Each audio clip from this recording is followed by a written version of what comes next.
Mercredi 28 juin 2023, Paul et les Éphésiens. nous vous accueillons de nouveau sur votre chaîne L'Aventure dans la Parole.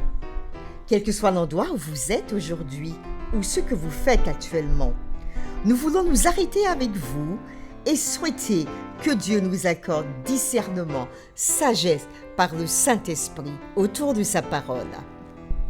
Et si les contenus que nous vous proposons vous font du bien, nous vous invitons à participer avec nous en cliquant sur le pouce, en vous abonnant si ce n'est pas encore fait pour recevoir les notifications de chaque jour, en laissant des commentaires sur ce que vous avez compris et appris et surtout en partageant le lien avec toutes vos connaissances. Le texte à mémoriser que nous vous invitons à dire avec nous se trouve dans Éphésiens chapitre 1, les versets 9 et 10. Nous faisant connaître le mystère de sa volonté, selon le bienveillant dessein qu'il avait formé en lui-même, pour le mettre à exécution lorsque les temps seraient accomplis, de réunir toutes choses en Christ, celles qui sont dans les cieux et celles qui sont sur la terre. Nous vous invitons à le redire avec nous, Éphésiens chapitre 1er, les versets 9 et 10. Nous faisant connaître le mystère de sa volonté, selon le bienveillant dessein qu'il avait formé en lui-même, pour le mettre à exécution lorsque les temps seraient accomplis, de réunir toutes choses en Christ, celles qui sont dans les cieux et celles qui sont sur la terre. Quel est le contexte de l'étude de l'ensemble de l'épître aux Éphésiens? Qui sont les Éphésiens? Quel est le thème omniprésent de Paul dans cette épître? Les réflexions de cette semaine nous aident à répondre à ces questions. Et aujourd'hui, nous le faisons avec la séquence Éphésiens en son temps.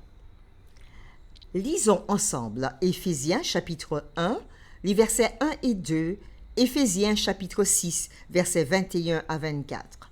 Et nous répondrons aux questions suivantes. Comment Paul avait-il commencé et terminé sa lettre adressée aux croyants d'Éphèse? Qu'apprenons-nous sur ces désirs les plus profonds pour eux? Nous lisons Éphésiens chapitre 1er, les versets 1 et 2.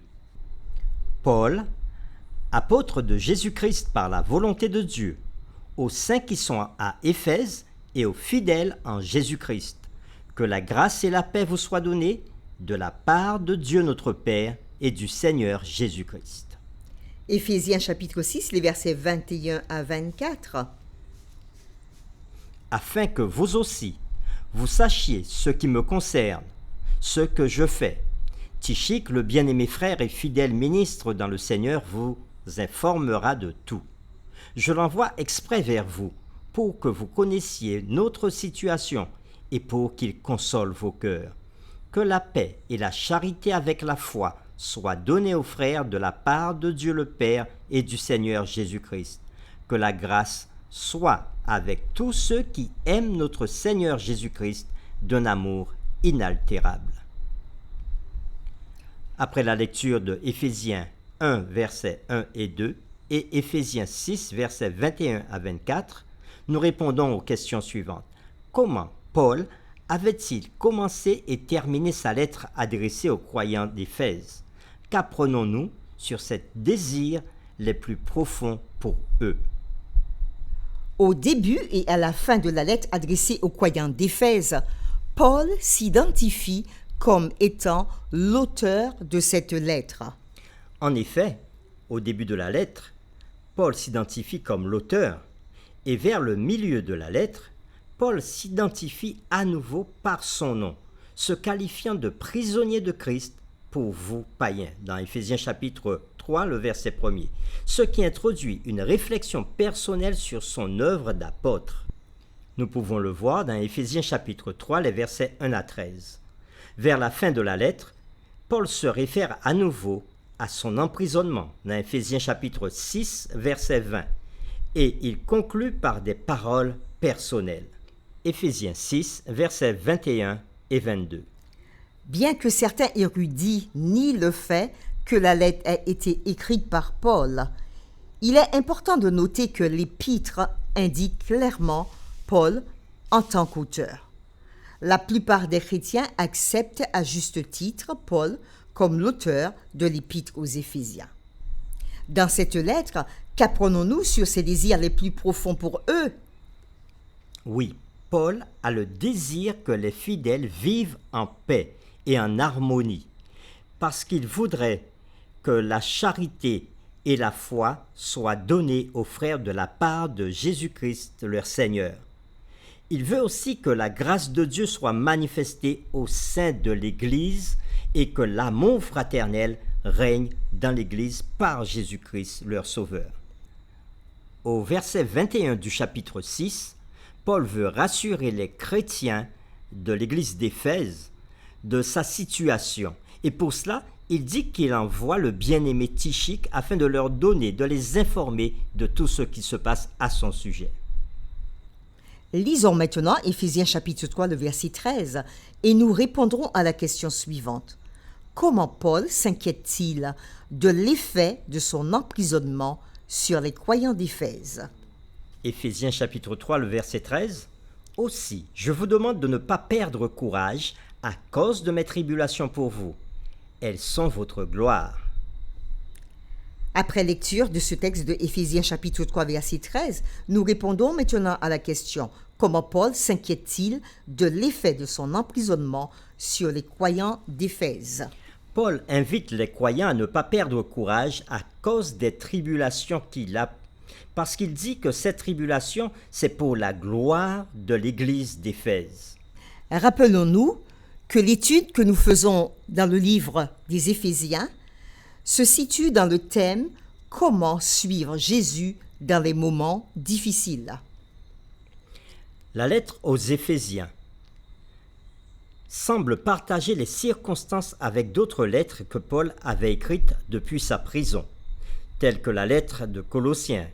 En Colossiens chapitre 4, les versets 7 à 8, nous pouvons lire « Tychik, le bien-aimé frère et fidèle ministre, mon compagnon de service dans le Seigneur, vous communiquera tout ce qui me concerne.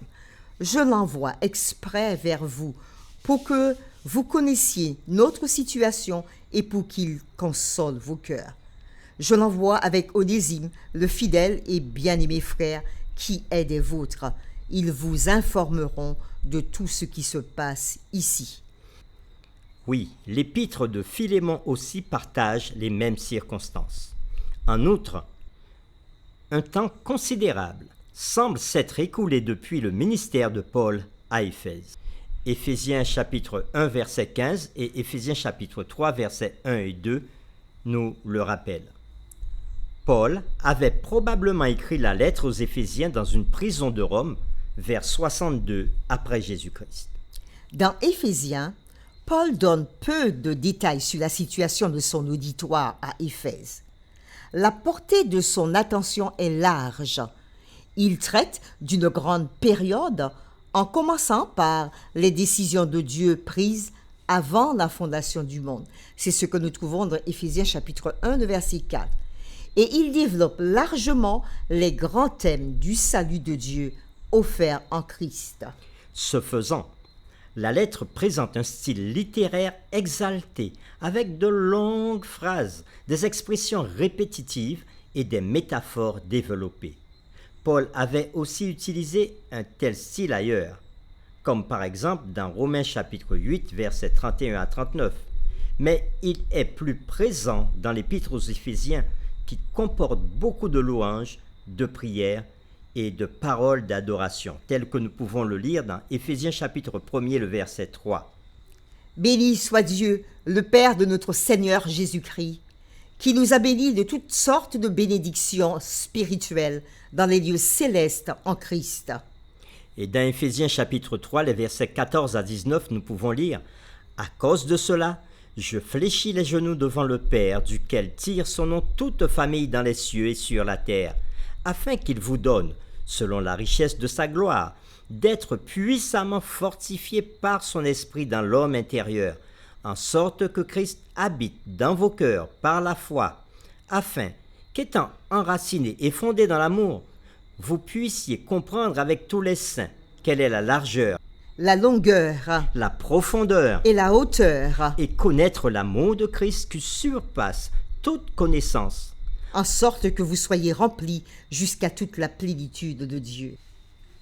Fin de la lecture. La lettre adressée aux Éphésiens présente aussi des passages soigneusement conçus et hautement rhétoriques. Rappelons la définition d'un texte rhétorique. C'est un ensemble de procédés constituant l'art du bien dire, de l'éloquence. En littérature, c'est un déploiement d'éloquence, de moyens oratoires pour persuader. Et nous trouvons certains de ces passages hautement rhétoriques dans Éphésiens chapitre 4, les versets 1 à 16, Éphésiens chapitre 5, versets 21 à 33, et aussi Éphésiens chapitre 6, versets 10 à 20. Pour terminer, méditons sur un des passages rhétoriques de Paul. Au reste, fortifiez-vous dans le Seigneur et par sa force toute puissante.